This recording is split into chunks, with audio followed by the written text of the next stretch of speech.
Hello everyone. आज के दिन 16 फरवरी 2025 के दिन एमपीपीएससी प्री के द्वारा जो पेपर आयोजित किया गया प्रीलिम्स का, हम उसके प्रथम प्रश्न पत्र के जो 100 क्वेश्चन हैं उनको डिस्कस करने वाले हैं और हम देखेंगे कि किस प्रश्न का कौन सा उत्तर सही है। तो मेरे पास जो सेट है वह ए सेट है। आप अपने सेट के अनुसार प्रश्नों को देख करके आंसर मैच कर सकते हैं। तो चलिए हम देर ना करते हुए प्रश्नों को देखते हैं और उनके उत्तर को समझते हैं। हम इसमें ज़्यादा डिस्कस नहीं करेंगे, हम केवल आंसर देखेंगे और जो विवादित क्वेश्चन है या जिनमें डाउट है वो तो जब एमपीपीएससी के द्वारा आंसर की अपलोड की जाएगी वो तभी क्लियर हो पाएंगे। बाकी जो कंफर्म आंसर हैं हम उनको देखते चलेंगे। चलिए, जो सेट ए है उसमें पहला प्रश्न है कि कांची का कैलाश नाथ मंदिर किस शैली में बना है। तो कांची का जो कैलाशनाथ मंदिर है वह बना हुआ है राज सिंह शैली में। इसमें राजसिम्हा शैली लिखा हुआ है, लेकिन इसका आंसर यही है क्योंकि इसे राजसिंह प्रथम के द्वारा बनवाया गया था और उन्हीं के नाम के कारण इसे कहा जाता है राजसिंह शैली में निर्मित मंदिर। तो कांची का जो कैलाशनाथ मंदिर है वह राजसिंह शैली में बनवाया गया है। राजसिंह एक पल्लव शासक थे, तो इसका आंसर हो जाएगा ए। देखिए, आप अपने सेट के अनुसार क्वेश्चन देख करके इसे मैच कर सकते हैं। तो जो कांची का इसका जो आंसर है वह हो जाएगा ए। चलिए हम देखते हैं दूसरा प्रश्न। दूसरे प्रश्न में पूछा गया है कि एडोब फोटोशॉप किस प्रकार के सामान्य प्रयोजन एप्लीकेशन सॉफ्टवेयर का एक उदाहरण है। तो इसका आंसर हो जाएगा ए, ग्राफिक सॉफ्टवेयर। एडोब फोटोशॉप है जो यह एक एप्लीकेशन सॉफ्टवेयर है जो वह ग्राफिक्स सॉफ्टवेयर है। तो इसका आंसर भी हो जाएगा ए। चलिए प्रश्न क्रमांक 3, इसमें पूछा गया है कि राज्य पुनर्गठन अधिनियम 1956 के अनुसार कितने राज्य और केंद्र शासित प्रदेश बनाए गए थे। तो राज्य पुनर्गठन अधिनियम 1956 के अनुसार बनाए गए थे 14 राज्य और 6 केंद्र शासित प्रदेश। तो इस प्रश्न का आंसर हो जाएगा डी। अगला प्रश्न है प्रश्न क्रमांक 4। इसमें पूछा गया है कि मुस्लिम लीग ने सीधी कार्यवाही करने की घोषणा कब की थी। तो मुस्लिम लीग के द्वारा जो प्रत्यक्ष कार्यवाही या सीधी कार्यवाही मनाने की घोषणा की गई थी वह की गई थी 16 अगस्त 1946 को। तो इसका आंसर हो जाएगा बी। चलिए, इसमें जो निशान पहले से लगे हुए हैं ये जिनके द्वारा पेपर दिया गया है उनके द्वारा लगाए गए हैं, इसलिए यहाँ पर जो मैं बता रही हूँ ये वाले आंसर सही होंगे। तो प्रश्न 4 का जो आंसर है वह हो जाएगा बी, 16 अगस्त 1946। चलिए अगला प्रश्न देखते हैं प्रश्न क्रमांक 5। इसमें पूछा गया है कि 6 अप्रैल 1930 की तिथि भारत के इतिहास में अच्छी तरह जानी जाती है क्योंकि यह तिथि संबंधित है। तो यह जो तिथि संबंधित है यह नमक कानून को तोड़ने से संबंधित है, महात्मा गांधी से संबंधित है और इनके द्वारा नमक कानून तोड़ने के लिए दांडी यात्रा प्रारंभ की गई थी। तो इसका आंसर हो जाएगा हमारा विकल्प नंबर डी। तो 5वें प्रश्न का उत्तर है जो वह है डी। देखिए, ये सेट ए है। आप अपने सेट के अनुसार जो प्रश्न हैं उनको देख करके उत्तर मैच कर सकते हैं। चलिए प्रश्न क्रमांक 6। इसमें पूछा गया है कि भारत में किसी राज्य को विशेष दर्जा देने के लिए निम्नलिखित में से कौन सा पैरामीटर सामान्यतः स्वीकार नहीं किया जाता है। तो ये जो प्रश्न है ये एक प्रकार से विवादित लग रहा है। जब एमपीपीएससी के द्वारा आंसर की जारी की जाएगी उसी के अनुसार इसका आंसर सही होगा। तो इसको मैंने विवादित की कैटेगरी में रखा हुआ है क्योंकि ये चारों ही जो आंसर हैं वह एक प्रकार से सही हैं। फिर भी यदि हम देखें तो इसका बी आंसर मुझे सटीक लगता है, लेकिन फिर भी ये प्रश्न है जो वह मुझे विवादित प्रकार का लगता है, तो इसका मैंने कोई भी आंसर नहीं दिया हुआ है। चलिए प्रश्न क्रमांक 7। इसकी हम बात करें तो इसमें पूछा गया है कि 18वीं लोकसभा के स्पीकर द्वारा वर्ष 2024-25 के लिए गठित संसदीय समितियों के अध्यक्षों की नियुक्ति के संबंध में कौन सा युग्म गलत है। देखिए, इसमें हमें गलत बताना है। तो एक गलत है, बाकी सभी सही होंगे। तो इसका जो आंसर है वह हो जाएगा डी नंबर का, क्योंकि जो फग्गन सिंह कुलस्ते हैं वह अनुसूचित जाति जनजाति कल्याण समिति के और अन्य पिछड़ा वर्ग कल्याण समिति दोनों के ये अध्यक्ष हैं। इसलिए ये जो डी नंबर है यह एक प्रकार से गलत है, इसलिए हमारा सही आंसर हो जाएगा इसका डी। चलिए अब हम देखेंगे प्रश्न क्रमांक 8। इसमें पूछा गया है कि 2023 में हांगजोउ चीन में हुए एशियाई खेलों में भारतीय स्वर्ण पदक विजेताओं के लिए निम्नलिखित में से कौन सा एथलीट खेल युग्म गलत है। इसमें भी हमें गलत बताना है, ठीक है। तो इसमें जो गलत हो जाएगा प्रश्न क्रमांक 8, इसका गलत हो जाएगा सी, पारुल चौधरी, क्योंकि ये हैं जो ये 300 मीटर 3000 मीटर है, इनका जो क्राइटेरिया इनका 3000 मीटर है। चलिए अब हम देखेंगे तो इसका आंसर क्या हो जाएगा, आंसर सी हो जाएगा। प्रश्न क्रमांक 9, इसमें हम देखें तो इसमें पूछा गया है कि निम्नलिखित में से कौन सा देश और भारत के साथ संयुक्त सैन्य अभ्यास का युग्म गलत है। देखिए अधिकांश प्रश्न इसमें गलत पूछे गए हैं कि कौन सा गलत है। तो चलिए इसमें हम देखते हैं, इसमें भारत और रूस के बीच जो सैन्य अभ्यास होता है वह इंद्र होता है, इसलिए ये सही है। और भारत और किर्गिस्तान के मध्य खंजर होता है सैन्य अभ्यास, ये भी सही है। और भारत और सेशेल्स के मध्य लामितीय होता है सैन्य अभ्यास, इसलिए ये तीनों सही हैं, इसलिए हमारा गलत हो जाएगा डी नंबर का। और इसी कारण से डी नंबर है जो हमारा 9 नंबर का आंसर हो जाएगा, विकल्प नंबर डी। जो ये सैन्य अभ्यास दिया हुआ है युद्ध अभ्यास, ये भारत और यूएसए के मध्य होता है। तो इस प्रकार से प्रश्न 9 का आंसर है जो वह हो जाएगा डी। चलिए अब हम देखेंगे प्रश्न क्रमांक 10।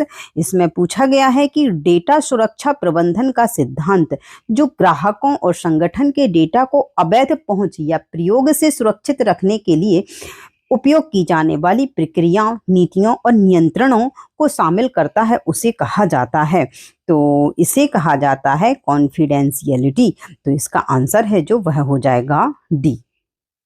चलिए अब प्रश्न क्रमांक 11। प्रश्न क्रमांक 11, इसमें पूछा गया है कि भारत वन स्थिति रिपोर्ट ISFR 2021 के अनुसार मध्य प्रदेश के इनमें से कौन से जिले में वन आवरण 10% से कम है। तो इनमें से हमें वह जिला बताना है जिसमें कि वन आवरण 10% से कम है। तो देखिए यह जो जिला है वह हो जाएगा हमारा भिंड। क्या है, भिंड। तो इस प्रकार से प्रश्न क्रमांक 11 का उत्तर है जो वह हो जाएगा विकल्प नंबर सी। चलिए प्रश्न क्रमांक 12 हम देखेंगे। इसमें पूछा गया है कि भारतीय संविधान के अनुच्छेद 338 के अंतर्गत निम्नलिखित में से किस आयोग के गठन की बात कही गई है। तो देखिए ये तो हम जानते ही हैं कि अनुच्छेद 338 के तहत जिस आयोग के गठन की बात की गई है वह है राष्ट्रीय अनुसूचित जाति आयोग। कौन सा है, राष्ट्रीय अनुसूचित जाति आयोग। तो इसका जो आंसर है वह हो जाएगा विकल्प नंबर डी। चलिए प्रश्न क्रमांक 13। इसमें पूछा गया है कि मुख्यमंत्री लाडली बहना योजना जो पूरे मध्य प्रदेश में क्रियान्वित की गई है, इसका उद्देश्य आर्थिक स्वावलंबन के अतिरिक्त निम्न भी है। तो इसका जो उद्देश्य एक तो है महिलाओं को आर्थिक स्वावलंबी बनाना, इसके अतिरिक्त एक अन्य उद्देश्य भी हमें बताना है।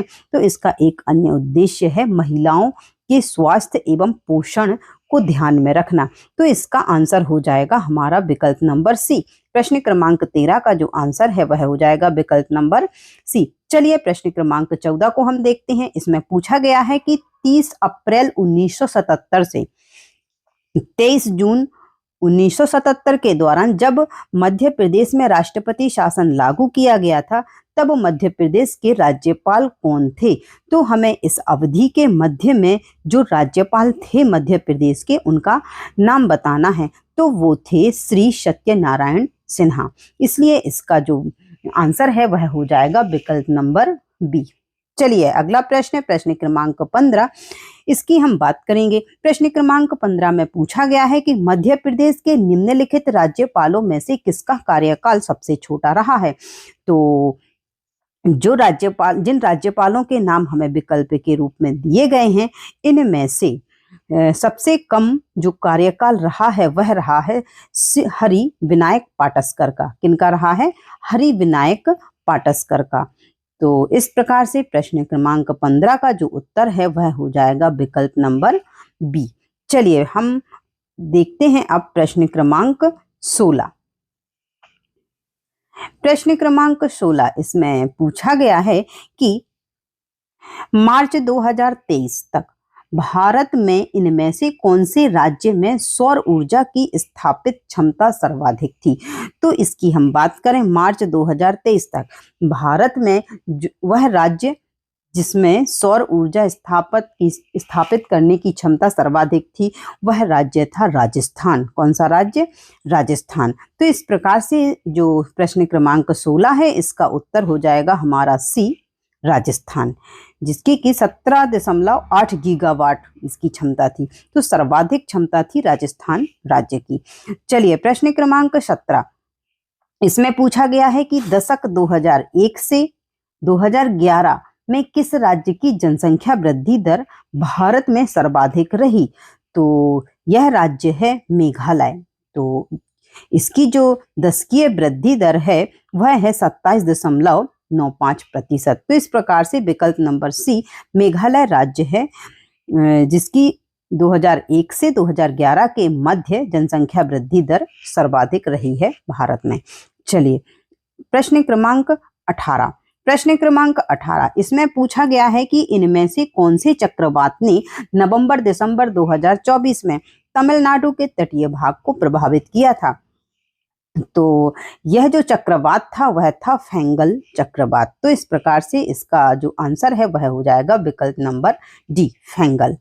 प्रश्न क्रमांक 19 इसमें पूछा गया है कि वर्ष 2024 में भारत में निम्नलिखित में से कौन से परमाणु ऊर्जा केंद्र की स्थापित क्षमता सर्वाधिक थी।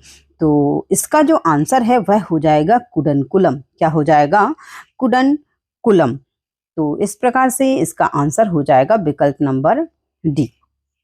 चलिए प्रश्न क्रमांक 20 इसमें पूछा गया है कि किस उपनिषद में याज्ञवल्क्य और गार्गी का प्रसिद्ध संवाद मिलता है।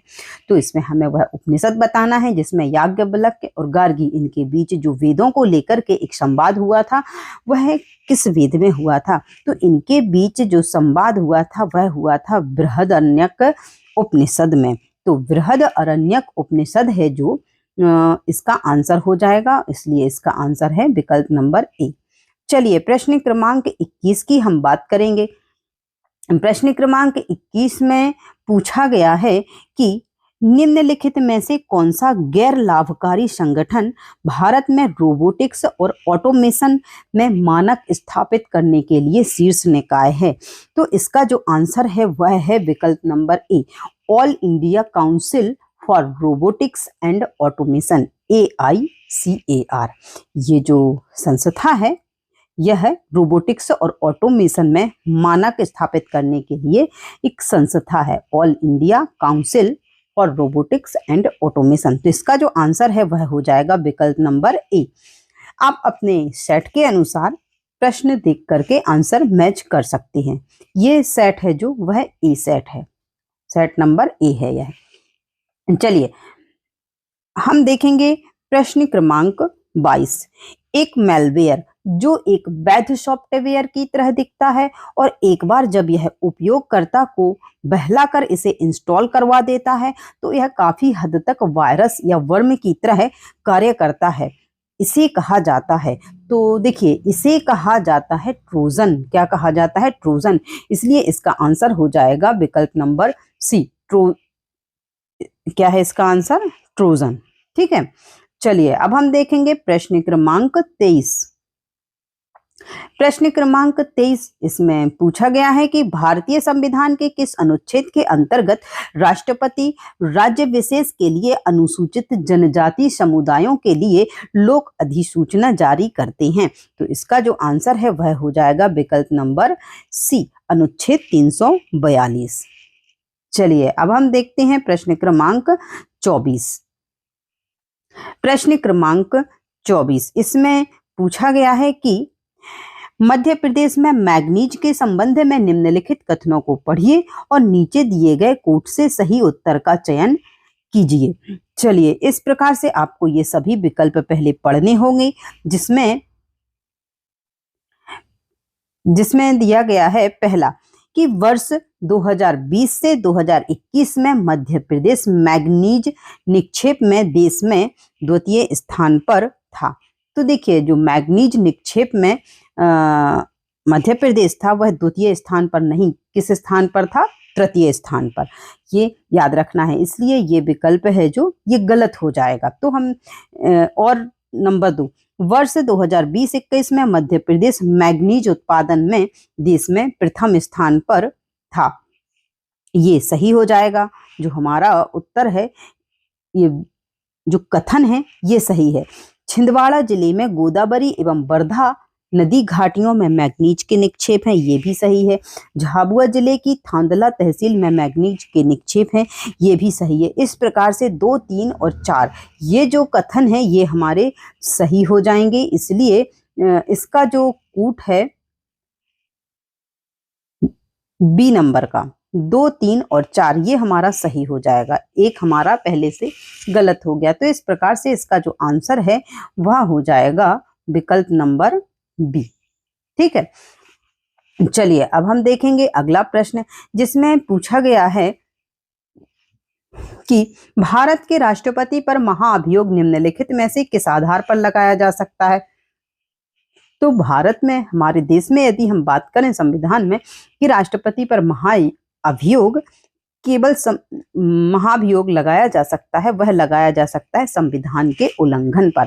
तो इस प्रकार से प्रश्न क्रमांक 25 का जो उत्तर है वह हो जाएगा विकल्प नंबर बी। चलिए हम अगला प्रश्न देखेंगे, प्रश्न क्रमांक 26 इसमें पूछा गया है कि मध्य प्रदेश में काली मिट्टी के संबंध में इनमें से कौन सा कथन सही नहीं है। देखिए सही नहीं है, इस बार बहुत सारे क्वेश्चन इसी प्रकार के आए हैं कि हमें जो कथन सही नहीं है हमें वह बताना है। तो चलिए हम एक एक कथन को पढ़ते हैं।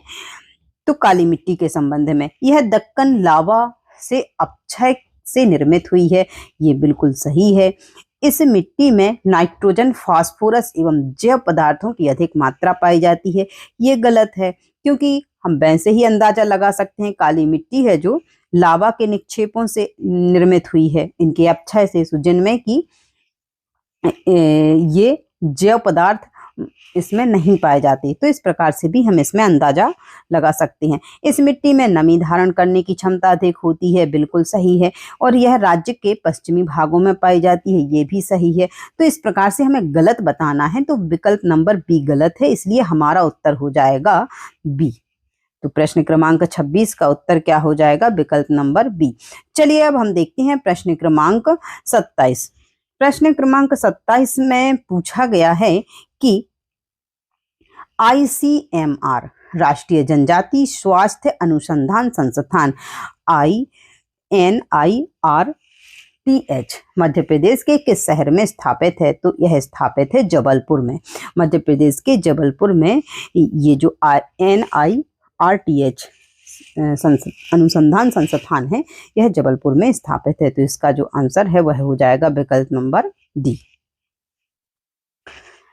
चलिए प्रश्न क्रमांक 28 की हम बात करें, जिसमें पूछा गया है कि जनजातीय वर्ग के विद्यार्थियों को शंकर शाह और रानी दुर्गावती पुरस्कार योजना में दिए जाने का उद्देश्य है। तो इसका जो उद्देश्य है, शंकर शाह और रानी दुर्गावती पुरस्कार योजना दिए जाने का जो उद्देश्य है वह है 10वीं और 12वीं कक्षा की परीक्षाओं में मेधावी स्थान पाने वाले विद्यार्थियों को प्रोत्साहित करने के लिए ये जो पुरस्कार दिया जाता है, पुरस्कार योजना ये प्रारंभ की गई थी। तो इस प्रकार से विकल्प नंबर बी इसका आंसर हो जाएगा। चलिए अब हम देखेंगे प्रश्न क्रमांक 29। इसमें पूछा गया है कि दिनांक 23 दिसंबर 2017 से आहार अनुदान योजना किस जनजातीय समुदाय के कुपोषण को दूर करने की योजना है। तो हमें आहार अनुदान योजना बताना है कि यह किस जनजातीय समुदाय में कुपोषण को दूर करने के लिए शुरू की गई थी। तो इसका जो आंसर है वह हो जाएगा विकल्प नंबर बी। यह योजना विशेष पिछड़े जनजातीय समुदाय में कुपोषण को दूर करने के लिए यह योजना की शुरुआत की गई थी। चलिए प्रश्न क्रमांक 30। इसमें पूछा गया है कि मध्य प्रदेश में वर्ष 2023-24 में कुल कितनी वृहद एवं मध्यम एकीकृत जनजातीय विकास परियोजनाएं अस्तित्व में हैं। तो इसमें हमें जो जनजातीय विकास परियोजनाएं हैं बृहद एवं मध्यम एकीकृत रूप से बताना है। तो इनकी संख्या है 31, इसलिए विकल्प नंबर सी हमारा सही उत्तर हो जाएगा। इसमें से आप बता सकते हैं कि 26 जो जनजातीय विकास परियोजनाएं हैं ये वृहद प्रकार की हैं और जो 5 हैं वह मध्यम प्रकार की परियोजनाएं हैं। तो इस प्रकार से हमारा जो आंसर हो जाएगा वह हो जाएगा विकल्प नंबर सी। चलिए अब हम प्रश्न क्रमांक 31 की ओर चलते हैं, जिसमें पूछा गया है कि मौद्रिक नीति का मुख्य उद्देश्य क्या है। तो मौद्रिक नीति का जो मुख्य उद्देश्य है वह है मूल्य स्थिरता बनाए रखना और आर्थिक वृद्धि सुनिश्चित करना, अर्थात विकल्प नंबर बी इसका सही उत्तर है।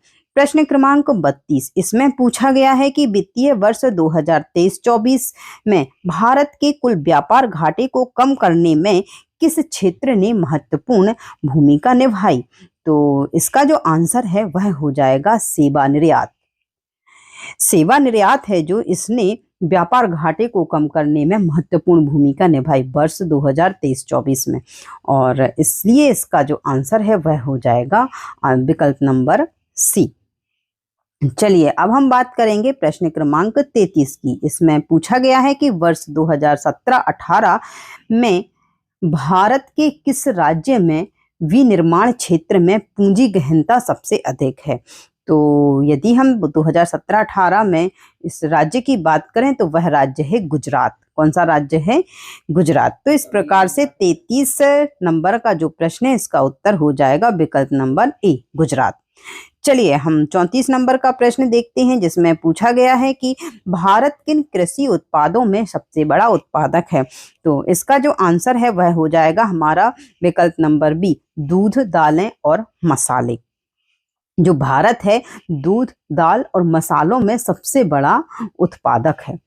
ठीक है, तो 34 नंबर का जो प्रश्न है इसका आंसर हमारा हो जाएगा विकल्प नंबर बी। चलिए प्रश्न क्रमांक 35। इसमें पूछा गया है कि वर्ष 2011 की जनगणना के अनुसार निम्नलिखित में से कौन से जिले की जनसंख्या की दशकीय वृद्धि दर सर्वाधिक थी। तो हमें 2011 की जनगणना के अनुसार बताना है, तो इसका आंसर हो जाएगा सी, इंदौर। इसकी जो दशकीय वृद्धि दर रही वह 26.3% रही। तो इस प्रकार से आप इसका आंसर बता सकते हैं कि इसका आंसर है सी, इंदौर। चलिए अब हम अगले प्रश्न पर चलते हैं। प्रश्न क्रमांक 36। इसमें पूछा गया है कि 2020 में एसडीजी अर्थात sustainable development goal India index 3.0 में मध्य प्रदेश का समग्र एसडीजी सतत विकास लक्ष्य स्कोर कितना था। तो हमें इसमें स्कोर बताना है मध्य प्रदेश का एसडीजी स्कोर। तो ये जो रहा वह रहा है 62। कितना? 62। तो इस प्रकार से इसका जो हमारा आंसर हो जाएगा वह हो जाएगा विकल्प नंबर डी। चलिए अब हम अगले प्रश्न पर चलते हैं। प्रश्न क्रमांक 37। इसमें पूछा गया है कि राष्ट्रीय पृथ्वी विज्ञान अध्ययन केंद्र किस राज्य में स्थित है। तो यह जो अध्ययन केंद्र है यह स्थित है केरल राज्य में। कौन से राज्य में स्थित है? केरल राज्य में। इसलिए हमारा जो उत्तर है वह हो जाएगा विकल्प नंबर बी, केरल राज्य। चलिए अब हम अगले प्रश्न की ओर चलते हैं, जिसका जो है उद्यम क्रांति योजना का मुख्य उद्देश्य क्या है। तो जो उद्यम क्रांति योजना का मुख्य उद्देश्य है वह है स्वरोजगार के लिए गारंटी रहित ऋण प्रदान करना। इसलिए इसका जो आंसर है वह होगा विकल्प नंबर बी, स्वरोजगार के लिए गारंटी रहित ऋण प्रदान करना। तो इस प्रकार से विकल्प नंबर बी हमारा सही उत्तर हो जाएगा। चलिए प्रश्न क्रमांक 39, 2023-24 में मध्य प्रदेश सरकार के कुल व्यय बजट का कितना प्रतिशत शिक्षा के क्षेत्र के लिए आवंटित किया गया था। तो ये जो प्रश्न है इसमें देखिए, यदि हम आंसर की बात करें तो इस शिक्षा के लिए जो आवंटित बजट का प्रतिशत है वह है 16.1%, जो कि विकल्प में दिया ही नहीं गया है। यदि हम इसके आसपास की बात करें तो या तो विकल्प नंबर डी सही हो जाएगा और या फिर विकल्प नंबर सी। अब देखते हैं कि एमपीएससी आयोग इसके लिए कौन सा आंसर निर्धारित करता है या फिर क्वेश्चन को डिलीट करेगा। चलिए तो इस प्रकार से आप अपने हिसाब से आपने जो लगाया है उसको उस प्रकार से रख सकते हैं। फाइनल आंसर की तो आयोग द्वारा ही निर्धारित की जाएगी और वो जिसे भी सही मानेगा वह आंसर सही होगा। चलिए हम देखते हैं प्रश्न क्रमांक 40। प्रश्न क्रमांक 40 में पूछा गया है कि 2023-24 में मध्य प्रदेश में सबसे अधिक उत्पादकता वाली सब्जी कौन सी थी। तो इसमें सबसे अधिक उत्पादकता वाली सब्जी थी टमाटर। कौन सी? टमाटर। इसलिए इसका आंसर हो जाएगा हमारा विकल्प नंबर डी। चलिए अब हम देखते हैं अगला प्रश्न, प्रश्न क्रमांक 41। इसमें पूछा गया है कि राष्ट्रीय ई गवर्नेंस योजना के तहत मिशन मोड परियोजनाओं का सार संग्रह कहा जाता है। तो मिशन मोड परियोजना का सार संग्रह है वह कहलाता है सारांश। इसलिए विकल्प नंबर सी हमारा सही उत्तर हो जाएगा। चलिए अगला प्रश्न देखते हैं, प्रश्न क्रमांक 42। इसमें पूछा गया है कि सोशल मीडिया प्लेटफॉर्म फेसबुक की स्थापना किसने की थी। तो ये तो सभी को पता है, बार बार रिपीट भी होने वाला प्रश्न है ये। तो सोशल मीडिया प्लेटफॉर्म फेसबुक की स्थापना मार्क जुकरबर्ग के द्वारा की गई थी। इसलिए प्रश्न क्रमांक 42 का उत्तर है जो वो हो जाएगा ए। चलिए प्रश्न क्रमांक 43। इसमें पूछा गया है कि गार्टनर के ई गवर्नेंस के विकास मॉडल के 4 चरणों का सही क्रम है। तो गार्टनर के ई गवर्नेंस के विकास मॉडल का के जो चरण हैं उसका जो सही क्रम होगा वह होगा ए नंबर का।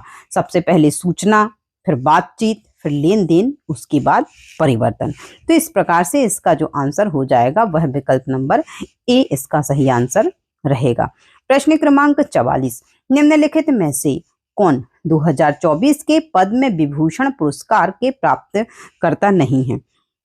तो 2024 में पद्म भूषण पुरस्कार के जो प्राप्तकर्ता हैं वह सुश्री वैजंती माला बाली ये हैं, श्री कोनिडेला चिरंजीवी ये भी हैं, श्री एम वेंकैया नायडू ये भी हैं, परंतु AR रहमान नहीं है। इसलिए हमारा जो आंसर हो जाएगा वह हो जाएगा विकल्प नंबर डी, क्योंकि इसमें नहीं पूछा गया है। तो इस प्रकार से जो 44 प्रश्न है इसका उत्तर हो जाएगा विकल्प नंबर डी, AR रहमान। चलिए अब हम देखते हैं प्रश्न क्रमांक 45। भारतीय संविधान के किस अनुच्छेद में अनुसूचित जनजातियों के लिए राज्य की विधानसभाओं में सीटों के आरक्षण का प्रावधान है। तो इसमें हमें सीटों के आरक्षण का प्रावधान बताना है जो कि है अनुच्छेद 332 में। इसलिए विकल्प नंबर बी हमारा सही उत्तर है। प्रश्न क्रमांक 46। इसमें पूछा गया है कि FPGA एकीकृत सर्किट है जिनका AI को डिप्लॉय करने के लिए व्यापक रूप से उपयोग किया जाता है। FPGA का विस्तृत रूप क्या है, हमें FPGA का फुल फॉर्म बताना है। तो इसका जो फुल फॉर्म है वह हो जाएगा फील्ड प्रोग्रामेबल गेट एरेज। तो इस प्रकार से इसका जो आंसर है वह हो जाएगा विकल्प number A, field programmable gate arrays. चलिए हम अगला प्रश्न देखते हैं, प्रश्न क्रमांक 47। इसमें पूछा गया है कि जनजातियों पर लिखी गई पुस्तकों की सूची एक सूची 1 में हमें पुस्तकों के नाम दिए गए हैं और सूची 2 में उनके लेखकों के नाम दिए गए हैं। बस हमें इनके पुस्तक और लेखकों को सही से इनका मिलान करना है। चलिए तो हम देखते हैं कौन कौन सी पुस्तकें इसमें दी गई हैं और यहाँ पर विकल्प भी दिए गए हैं। तो देखिए, सबसे पहले यदि आप इसमें देखेंगे, द बैगा पुस्तक को ही देख लें। ये फेमस और चर्चित पुस्तक है कि इसको किसने लिखा, तो द बैगा है जो इसको वेरियर एल्विन ने लिखा है। आप इस प्रकार से इसको मैच कर सकते हैं कि चौथे नंबर का जो द बैगा पुस्तक है इसको फर्स्ट वेरियर एल्विन से मैच कर दें। तो देखिए, बाकी किसी में एक दिया नहीं गया है। इस प्रकार से आप केवल, यदि आपको केवल एक पुस्तक का नाम भी पता है, द बैगा, तो आप इस प्रकार से सभी पुस्तकों का सही मिलान कर सकते हैं। तो इसका जो आंसर है ए हो जाएगा और आप अब सभी को आप मैच कर लें इसी प्रकार से। तो इसका जो आंसर है वह हो जाएगा ए नंबर का। चलिए अब हम अगला प्रश्न देखेंगे, प्रश्न क्रमांक 48। तो इसमें पूछा गया है कि किसी भी प्रकार की त्रुटि जैसे कनेक्शन विफलता, डेटा की हानि आदि से उभरने की कंप्यूटर नेटवर्क की क्षमता को खालिस्तान कहा जाता है। तो इस प्रकार यदि नेटवर्क की जो क्षमता है उसे कहा जाता है लचीलापन। क्या कहा जाता है? लचीलापन, रेसिलियंस। तो इस प्रकार से प्रश्न क्रमांक 48 है जो उसका आंसर हो जाएगा विकल्प नंबर डी। कौन सा आंसर हो जाएगा? विकल्प नंबर डी। चलिए हम अगले प्रश्न की ओर चलते हैं, जिसमें पूछा गया है 49 प्रश्न में कि निम्नलिखित में से कौन सी पुस्तक राजशेखर द्वारा नहीं लिखी गई है। देखिए, इसमें भी हमसे ये पूछा गया है कि कौन सी पुस्तक राजशेखर द्वारा नहीं लिखी गई है। तो इनके द्वारा काव्य मीमांसा लिखी गई है, कर्पूर मंजरी लिखी गई है, विद्युसाल भंजिका लिखी गई है। लेकिन जो प्रबंध चिंतामणि है, यह पुस्तक मेरुतुंग के द्वारा लिखी गई है। ये किसकी पुस्तक है? मेरुतुंग की। तो इस प्रकार से ये जो आंसर है सी हमारा इसका सही उत्तर हो जाएगा, क्योंकि जो प्रबंध चिंतामणि है यह राजशेखर के द्वारा नहीं लिखी गई है। तो इसका जो आंसर है वह हो जाएगा विकल्प नंबर सी। चलिए हम देखते हैं क्वेश्चन नंबर 50। MS-DOS निम्नलिखित में से किस प्रकार के यूजर इंटरफेस वाला ऑपरेटिंग सिस्टम है? तो देखिए, शायद आपने भी MS-DOS पर कभी काम किया हो। तो ये है कमांड आधारित इंटरफेस। कौन सा इंटरफेस है ये? कमांड आधारित ऑपरेटिंग सिस्टम है ये MS-DOS। तो प्रश्न क्रमांक जो 50 है इसका आंसर विकल्प नंबर सी हो जाएगा, क्योंकि MS-DOS है जो ये जो ऑपरेटिंग सिस्टम है यह कमांड आधारित होता है। चलिए प्रश्न क्रमांक 51 की हम बात करते हैं। इसमें भी हमें सही सुमेलित करने के लिए यहाँ पर जिले और एक साइड जिले दिए गए हैं सूची 1 में, और सूची 2 में सेकंड में उद्योग दिए गए हैं, सीमेंट उद्योग। इनको भी आपको मैच करना है, तो आप इनको मैच कर सकते हैं। देखिए, सतना, दमोह से आप नरसिंहगढ़ को मैच कर दें, सतना से मैहर को मैच कर दें। इस प्रकार से आप इसको मैच कर देंगे तो इसका जो आंसर है, देखिए ये है ए नंबर का। आप यदि देखिए भिंड को आप मैच करेंगे मालनपुर से, दमोह को नरसिंहगढ़ से, तो एक का हो जाएगा सेकंड नंबर, दूसरे का हो जाएगा फर्स्ट नंबर, सतना को मैहर से, मुरैना को बानमोर से। इस प्रकार से आप इनको मैच कर लें और आप अपना आंसर देख लें। तो इसका जो आंसर है वह हो जाएगा विकल्प नंबर ए। चलिए अब हम 52 नंबर के प्रश्न पर चर्चा करते हैं। इसमें पूछा गया है कि सिंगरौली के महान एल्यूमिनियम प्लांट के संबंध में निम्नलिखित कथनों के आधार पर नीचे दिए गए कूट से सही उत्तर का चयन कीजिए। चलिए हम इसको पढ़ के देखते हैं। इसमें देखिए, इसमें पहला जो कथन है वह दिया गया है कि सिंगरौली जिले के वरगवा के निकट महान एल्यूमिनियम प्लांट अवस्थित है। इसका जो उत्पादन है 2013 से शुरू हुआ। इसके कुल उत्पादन का 80% निर्यात किया जाता है और स्मेल्टिंग के लिए फ्रांसीसी तकनीकी का उपयोग किया जाता है। तो इसका जो आंसर है वह है, इसमें देखिए जो विकल्प नंबर सी है, 1, 2 और 4 इसके सही हैं। 1, 2 और 4 ये जो विकल्प, ये जो कथन है इसके संबंध में वह सही है, इसलिए इसका जो आंसर है वह हो जाएगा विकल्प नंबर सी। चलिए अगला प्रश्न है जो हम उसको देखें, जिसमें पूछा गया है 53 नंबर के प्रश्न में कि निम्नलिखित में से कौन मध्य प्रदेश के विशेष रूप से कमजोर जनजातीय समूहों के अंतर्गत नहीं आती। तो देखिए जो कमजोर जनजातीय समुदाय हैं वह बैगा, सहरिया और भारिया, ये तीनों हैं। इसके अतिरिक्त अन्य कोई नहीं आता। तो इसका जो आंसर हो जाएगा वह हो जाएगा विकल्प नंबर डी, असुर। प्रश्न क्रमांक 54, इसमें पूछा गया है कि छिंदवाड़ा जिले के पातालकोट क्षेत्र में कौन सी जनजाति का बाहुल्य है। तो ये तो सभी जानते हैं कि पातालकोट क्षेत्र में रहने वाली जो जनजाति है वह है भारिया, इसलिए विकल्प नंबर बी हमारा सही उत्तर है। चलिए प्रश्न क्रमांक 55, इसमें पूछा गया है कि पी.आर. श्रीजेश को अपने कैरियर में निम्नलिखित में से कौन सा पुरस्कार नहीं मिला है। तो जो पी.आर. श्रीजेश हैं, इन्हें अपने कैरियर में नहीं दिया गया अभी तक द्रोणाचार्य पुरस्कार, इसलिए इसका आंसर है जो वह हो जाएगा विकल्प नंबर डी। चलिए अब हम अगले प्रश्न की बात करते हैं। प्रश्न क्रमांक 56, इसमें पूछा गया है कि किस संविधान संशोधन के द्वारा 6 से 14 वर्ष तक के बच्चों के लिए निःशुल्क एवं अनिवार्य शिक्षा के अधिकार को मौलिक अधिकार बनाया गया है। तो ये जो संशोधन है वह है 86वां संविधान संशोधन, इसलिए विकल्प नंबर सी हमारा सही उत्तर हो जाएगा। चलिए हम बात करते हैं प्रश्न क्रमांक 57 की। इसमें भी हमें सूची दी गई है।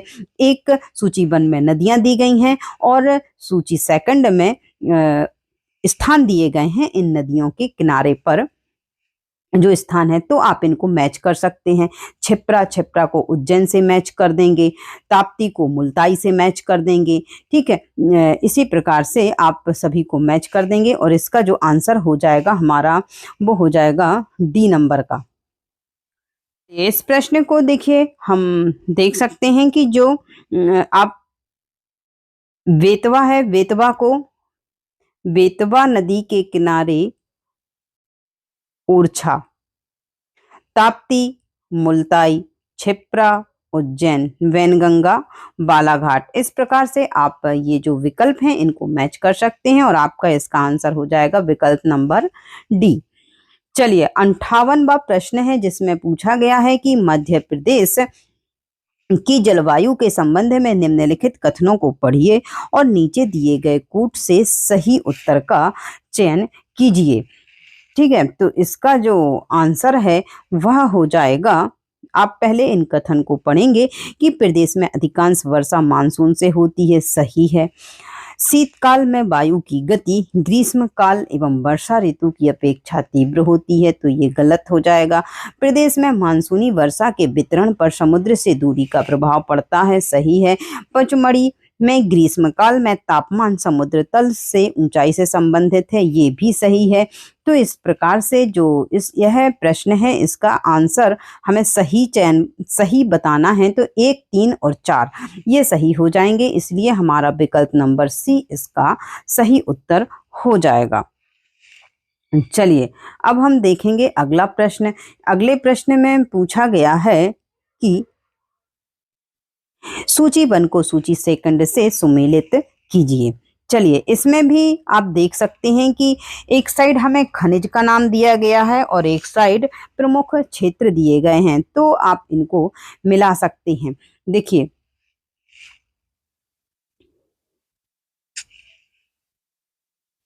इसमें आप देखिए हीरा है जो आप इसको हिनौता से मिलाएंगे, हीरा को हिनौता से, तांबा को बैहर से, स्लेट को मंदसौर से, बॉक्साइट शहडोल से। तो इस प्रकार से आप इनको मैच कर लें और इसका जो आंसर है वह हमारा हो जाएगा विकल्प नंबर बी। इसमें आप देख सकते हैं, एक तांबा, तांबा है जो बैहर, ठीक है, हीरा हिनौता, और थर्ड नंबर में स्लेट, स्लेट मंदसौर से, और बॉक्साइट, बॉक्साइट को शहडोल से। इस प्रकार से आप अपना आंसर चेक कर लें। इसका जो आंसर है वह हो जाएगा विकल्प नंबर बी। चलिए अब हम देखते हैं प्रश्न क्रमांक 60। एक जिला एक उत्पाद योजना के तहत छतरपुर का प्रमुख उत्पाद क्या है? तो छतरपुर का प्रमुख जो उत्पाद है एक जिला एक उत्पाद के तहत वह है लकड़ी के फर्नीचर, इसलिए विकल्प नंबर सी हमारा सही उत्तर है। प्रश्न क्रमांक 61 की हम बात करें तो ये है आल्हा खंड के लेखक कौन है? तो आल्हा खंड के लेखक हैं वह जगनक है, इसलिए विकल्प नंबर डी हमारा इसका सही उत्तर है, जगनिक। प्रश्न क्रमांक 62, निम्नलिखित में से कौन सी पुस्तक केशवदास द्वारा नहीं लिखी गई है? तो देखिए इसमें भी हमें से पूछा गया है कि कौन सी पुस्तक केशवदास के द्वारा नहीं लिखी गई है। तो केशवदास के द्वारा जो पुस्तक नहीं लिखी गई है वह है राम रसायन। ये तीनों पुस्तक रामचंद्रिका, कवि प्रिया, रतन वावनी, ये केशवदास जी के द्वारा लिखी गई हैं, इसलिए हमारा इसमें आंसर हो जाएगा वह हो जाएगा विकल्प नंबर डी।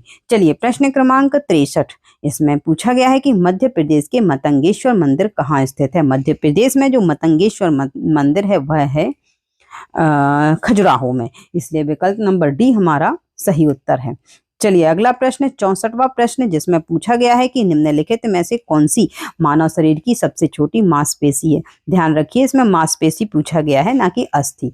तो जो मानव शरीर की सबसे छोटी मांसपेशी है वह है स्टेपीडियस, तो इसलिए विकल्प नंबर सी हमारा सही उत्तर है। चलिए प्रश्न क्रमांक 65, इसमें पूछा गया है कि मध्य प्रदेश के किस क्षेत्र में मनसुखा लोक नाट्य प्रचलित है? तो मनसुखा लोक नाट्य प्रचलित है बघेलखंड में। कहाँ पर प्रचलित है? बघेलखंड में, इसलिए विकल्प नंबर सी हमारा सही उत्तर है। चलिए हम देखते हैं प्रश्न क्रमांक 66। प्रश्न क्रमांक 66 में पूछा गया है कि सत्य कार्यवाद किस दर्शन का मुख्य आधार है? तो जो सत्य कार्यवाद है वह है सांख्य दर्शन का आधार, इसलिए विकल्प नंबर सी हमारा सही उत्तर हो जाएगा। चलिए प्रश्न क्रमांक 67, इसमें पूछा गया है कि किस आश्रम में रहते हुए मनुष्य को पंच महायज्ञों का अनुष्ठान करना पड़ता है? तो गृहस्थ आश्रम में रहते हुए मनुष्य को पंच महायज्ञों का अनुष्ठान करना पड़ता है, इसलिए विकल्प नंबर बी इसका सही उत्तर है। चलिए 68 नंबर का जो प्रश्न है इसमें पूछा गया है कि तमिलनाडु में वैष्णव धर्म का प्रचार अलवार संतों के द्वारा किया गया। अलवार संतों में एकमात्र महिला साध्वी कौन थी? तो अलवार संतों में एकमात्र जो महिला साध्वी थी वह थी अंडाल, इसलिए विकल्प नंबर डी हमारा सही उत्तर है। प्रश्न क्रमांक 69, इसमें पूछा गया है कि वर्ष 2021-22 में इनमें से कौन सा राज्य देश में क्षेत्रफल में द्वितीय और दालों के उत्पादन में प्रथम स्थान पर है? तो देखिए ये प्रश्न बहुत ही सरल प्रकार का आया है। आपको बताना है देश में क्षेत्रफल में द्वितीय या फिर दालों में प्रथम, को ये भी पता है तो आप इसका आंसर सही लगा देंगे, तो इसलिए इसका आंसर है मध्य प्रदेश, विकल्प नंबर डी। चलिए अगला प्रश्न है प्रश्न क्रमांक 70, इसमें पूछा गया है कि प्रत्येक वेद के लिए अलग अलग ब्राह्मण लिखे गए हैं। तो आपको यजुर्वेद से संबंधित ब्राह्मण ग्रंथ इसमें पूछा गया है, हमें बताना है। तो इसमें यजुर्वेद से संबंधित जो ब्राह्मण ग्रंथ है वह है तैत्तिरीय तथा शतपथ ब्राह्मण, तो इसका उत्तर हो जाएगा विकल्प नंबर डी, तैत्तिरीय तथा शतपथ ब्राह्मण। चलिए प्रश्न क्रमांक 71, इसमें हमें कथन दिए गए हैं, कथन फर्स्ट और कथन सेकंड, जिसमें पूछा गया है संविधान सभा की पहली बैठक 9 दिसंबर 1946 को नई दिल्ली में हुई थी। ठीक है, कथन सेकंड में कहा गया है कि जवाहरलाल नेहरू को संविधान सभा में आमंत्रित नहीं किया गया था। तो ये कथन गलत है, ये कथन फर्स्ट है जो वो सही है, और सेकंड नंबर का कथन गलत है, क्योंकि इस समय पर जो संविधान सभा की पहली बैठक हुई थी उसमें महात्मा गांधी के अतिरिक्त सभी जो नेता थे उस समय के सभी शामिल हुए थे। तो इस प्रकार से इसका जो आंसर हम दे सकते हैं वह हो जाएगा विकल्प नंबर सी कि कथन फर्स्ट सही है लेकिन कथन सेकंड गलत है। चलिए अब हम बात करेंगे प्रश्न क्रमांक 72 की, जिसमें पूछा गया है कि मध्य प्रदेश में वर्ष 2024 में तेल रिफाइनरी की संख्या कितनी थी। तो मध्य प्रदेश में एकमात्र तेल रिफाइनरी है जो कि बीना में स्थापित है। तो इस प्रकार से इसका जो आंसर है वह हो जाएगा बी नंबर का, विकल्प नंबर बी 1। तो 72वें प्रश्न का जो आंसर है वह बी हो जाएगा, एक रिफाइनरी। ठीक है, तो इसका जो आंसर है वह है 1। चलिए प्रश्न क्रमांक 73, इसमें पूछा गया है कि भारतीय संविधान के संदर्भ में आधारभूत ढांचा सिद्धांत का प्रतिपादन सर्वप्रथम निम्नलिखित में से किस मामले में किया गया था। तो ये जो प्रश्न है इसका आंसर हो जाएगा विकल्प नंबर डी, केशवानंद भारती बनाम केरल राज्य। ये बहुत ही इम्पोर्टेंट मामला था, इसके बारे में आप सभी ने अच्छे से पढ़ा होगा। तो इसका जो आंसर है वह हो जाएगा विकल्प नंबर डी। चलिए प्रश्न क्रमांक 74, इसमें पूछा गया है कि उच्चतम न्यायालय एवं उच्च न्यायालयों के न्यायाधीशों की नियुक्ति के प्रावधानों को भारतीय संविधान में, यहाँ पर हमें बताना है, ये नाम बताना है, कमेटी 1945 की प्रकाशित अनुशंसाओं को ध्यान में रखते हुए समाविष्ट किया गया था। तो इसका जो आंसर है वह है विकल्प नंबर डी, सप्रू, सर तेज बहादुर सप्रू। तो यहाँ पर इसका जो आंसर है वह हो जाएगा सर तेज बहादुर सप्रू, इसलिए विकल्प नंबर डी इसका सही उत्तर हो जाएगा। चलिए अब हम बात करते हैं प्रश्न क्रमांक 75वें की। इसमें पूछा गया है कि वर्तमान समय में भारतीय संविधान की संपत्ति के अधिकार को निम्नलिखित में से किस रूप में स्वीकार किया गया है। तो आप जानते ही हैं कि संपत्ति का जो अधिकार है अब मूल अधिकार ना होकर के एक प्रकार का कानूनी अधिकार है। तो इसका जो आंसर हो जाएगा कानूनी अधिकार, विकल्प नंबर डी। चलिए प्रश्न क्रमांक 76, इसमें पूछा गया है कि वर्ष 2021 में भारत के कौन से राज्य में वन क्षेत्र सर्वाधिक था। तो हमें वर्ष 2021 में बताना है कि किस राज्य में वन क्षेत्र सर्वाधिक था। तो मध्य प्रदेश राज्य, इसलिए विकल्प नंबर बी हमारा सही उत्तर हो जाएगा। चलिए अब हम देखते हैं 77वां प्रश्न, जिसमें पूछा गया है कि बघेलखंड के स्वतंत्रता संग्राम सेनानी ठाकुर रणमत सिंह को कब फांसी दी गई थी। तो जो ठाकुर रणमत सिंह हैं इनको फांसी दी गई थी अगस्त 1859 में, इसलिए विकल्प नंबर सी हमारा सही उत्तर हो जाएगा। चलिए 78वां प्रश्न इसमें है कि दक्षिणी दोलन इनमें से कौन से दो महासागरों के मध्य दोलन प्रतिरूप है।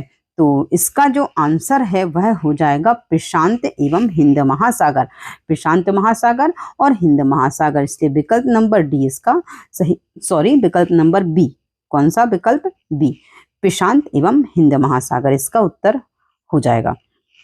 चलिए 79 नंबर का जो प्रश्न है इसमें पूछा गया है कि इनमें से कौन सा राज्य भारत में लौह अयस्क के निक्षेपित भंडार में प्रथम स्थान 2020-21 पर था। देखिए यहाँ पर हमें निक्षेपित भंडारण की दृष्टि से बताना है, ना कि उत्पादन की दृष्टि से।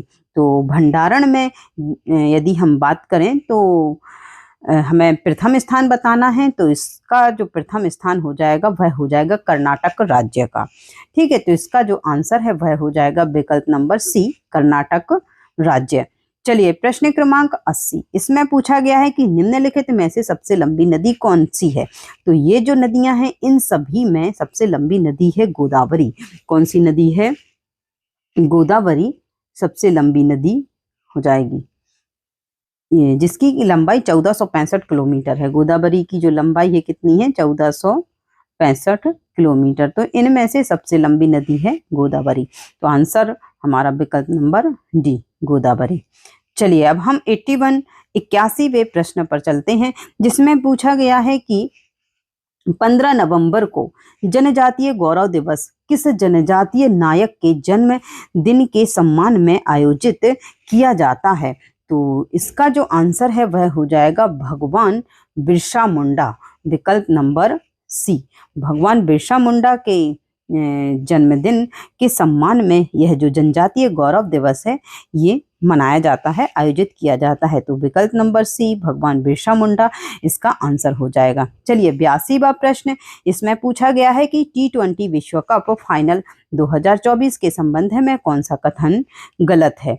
तो इसका जो कथन गलत है वह ए नंबर का ही कथन गलत है, इसलिए हमारा आंसर भी हो जाएगा विकल्प नंबर ए, क्योंकि इसमें गलत कथन पूछा गया है। तो ये फाइनल मैच है वो दक्षिण अफ्रीका में नहीं खेला गया था, इसलिए ये गलत कथन हो जाएगा। इसी कारण से हमारा आंसर हो जाएगा इसका विकल्प नंबर ए।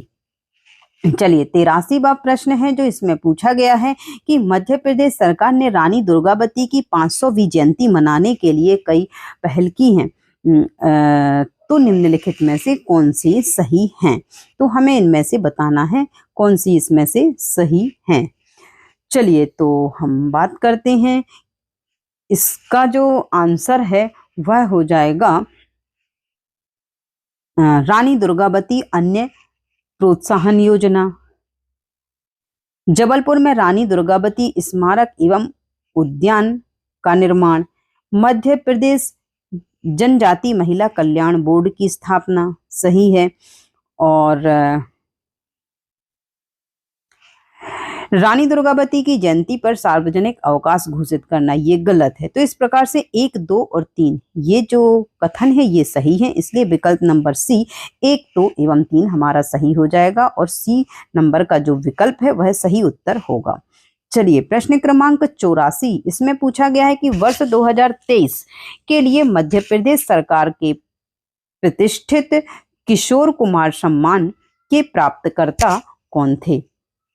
तो इसके जो प्राप्तकर्ता थे, किशोर कुमार सम्मान के प्राप्तकर्ता थे 2023 में, वह थे राजकुमार हिरानी। कौन थे? राजकुमार हिरानी, इसलिए इसका आंसर है वह हो जाएगा विकल्प नंबर सी राजकुमार हिरानी। चलिए 85वां जो प्रश्न है इसमें पूछा गया है कि अंतर्राष्ट्रीय पर्यटन दिवस 27 सितंबर 2024 को मध्य प्रदेश के 3 गांवों को भारत सरकार के पर्यटन मंत्रालय द्वारा उनके उत्कृष्ट सतत पर्यटन प्रयासों के लिए मान्यता दी गई थी। निम्नलिखित में से कौन सा गांव उनमें नहीं था? तो हमें बताना है कि उन 3 गांवों में कौन शामिल नहीं था। तो उनमें शामिल नहीं था घोघरा। कौन सा शामिल नहीं था? घोघरा। ये 3 गांव उनमें शामिल थे, प्राणपुर, साबरवानी और लाडपुरा खास। तो इस प्रकार से इसका जो आंसर है वह हो जाएगा विकल्प नंबर डी, क्योंकि घोघरा शामिल नहीं था। चलिए अब हम देखते हैं प्रश्न क्रमांक 86वां। तो प्रश्न क्रमांक 86 इसमें पूछा गया है कि राष्ट्रीय अंतरिक्ष दिवस कब मनाया जाता है? तो राष्ट्रीय अंतरिक्ष दिवस जो है वो मनाया जाता है 23 अगस्त को। कब मनाया जाता है? 23 अगस्त को, इसलिए विकल्प नंबर सी हमारा सही उत्तर है। चलिए 87वां प्रश्न इसमें पूछा गया है कि भारत सरकार ने पर्यावरण की गुणवत्ता की रक्षा और सुधार के लिए पर्यावरण संरक्षण अधिनियम कब पारित किया? तो इसका जो आंसर है वह हो जाएगा 1986। कब पारित किया? 1986, इसलिए विकल्प नंबर बी हमारा सही उत्तर है, विकल्प नंबर बी। चलिए अब हम देखते हैं 88वां प्रश्न जिसमें पूछा गया है कि समुदायों का वह संपूर्ण क्रम जो दिए गए क्षेत्र में क्रमिक रूप से बदलता है कहलाता है। तो वह कहलाता है क्रमक, या कहलाता है क्रमक, इसलिए विकल्प नंबर बी हमारा सही उत्तर हो जाएगा। चलिए अब हम देखते हैं 89वां प्रश्न। इसमें पूछा गया है कि भारतीय पेट्रोलियम संस्थान कहाँ स्थित है? तो भारतीय पेट्रोलियम संस्थान है देहरादून में स्थित। कहाँ पर है? देहरादून में स्थित, इसलिए विकल्प नंबर डी हमारा सही उत्तर है कि भारतीय पेट्रोलियम संस्थान देहरादून में स्थित है। चलिए अब हम देखते हैं 90वां प्रश्न जिसमें पूछा गया है कि मध्य प्रदेश में वित्तीय वर्ष 2011-12 से 2023-24 तक चालू कीमतों पर प्रति व्यक्ति आय कितनी बढ़ी। तो यदि हम इन कीमतों की बात करें तो 2011-12 में जो प्रति व्यक्ति आय थी वह लगभग 38,497, और ये 23-24 की बात करें तब 1,42,565 थी। तो इस प्रकार से इसमें जो वृद्धि है लगभग हुई 4 गुना। कितनी? 4 गुना। तो इस प्रकार से जो इस प्रश्न का उत्तर है वह हो जाएगा विकल्प नंबर सी। तो इस प्रकार से इसका उत्तर विकल्प नंबर सी हो जाएगा। चलिए अब हम बात करेंगे 91वें प्रश्न की, जिसमें पूछा गया है कि राष्ट्रीय किशोर स्वास्थ्य कार्यक्रम में किस आयु वर्ग के बच्चे या किशोर सम्मिलित हैं। तो इस स्वास्थ्य कार्यक्रम में शामिल हैं 10 से 19 वर्ष के बच्चे। कौन से बच्चे शामिल हैं? 10 से 19 वर्ष के बच्चे। इसलिए विकल्प नंबर डी हमारा सही उत्तर है। चलिए प्रश्न क्रमांक 92, इसमें विधि एवं न्याय मंत्रालय भारत सरकार द्वारा भारत के राजपत्र में प्रकाशित the biological diversities amendment act जैव विविधता संशोधन अधिनियम 2023 किस दिनांक को प्रकाशित किया गया था। तो इसका जो आंसर है वह मुझे अभी नहीं मिला है, इसलिए यदि आपको इसका आंसर पता है तो आप प्लीज कमेंट करके जरूर बताएं। प्रश्न क्रमांक 92 का आंसर आप मुझे भी कमेंट करके बता दें। चलिए हम बात करेंगे प्रश्न क्रमांक 93 की बात। National disaster response force academy राष्ट्रीय आपदा मोचन बल अकेडमी की स्थापना किस शहर में की गई थी। तो ये जो अकेडमी है national disaster response force academy, इसकी स्थापना की गई थी नागपुर में। कहाँ पर की गई थी? नागपुर में। चलिए हम 94वें प्रश्न की बात करेंगे, जिसमें पूछा गया है कि डॉक्टर विष्णु श्रीधर वाकणकर ने भीमबेटका के शैलाश्रयों की खोज कब की।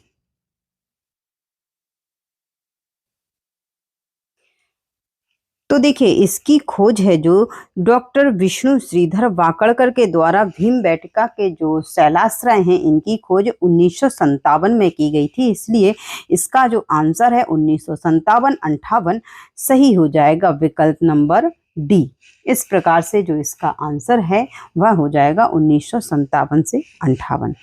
चलिए अब हम बात करेंगे प्रश्न क्रमांक 95 की बात, जिसमें कि पूछा गया है कि राष्ट्रीय सिकल सेल एनीमिया उन्मूलन मिशन ने किस वर्ष तक सिकल सेल एनीमिया को भारत से समाप्त करने का लक्ष्य निर्धारित किया है।